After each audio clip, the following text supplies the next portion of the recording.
Прво, уставните измени се носат во собранието на државата.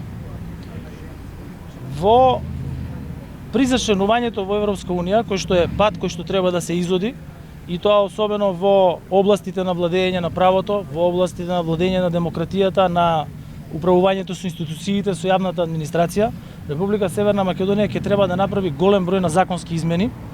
и исто така и уставни измени. Дури и привлегувањето во Европската Унија се прават повторно уставни измени со цел дел од надежностите кои што се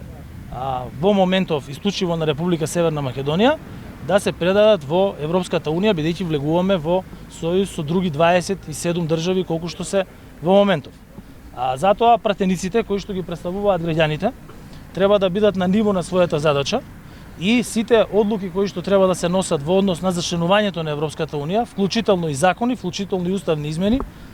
да ги носат во интерес на граѓаните. И ќе повторам уште еднаш, најавата за референдум е исклучиво за внатрешно политички прашања во ВМРО ДПМН и за ништо друго.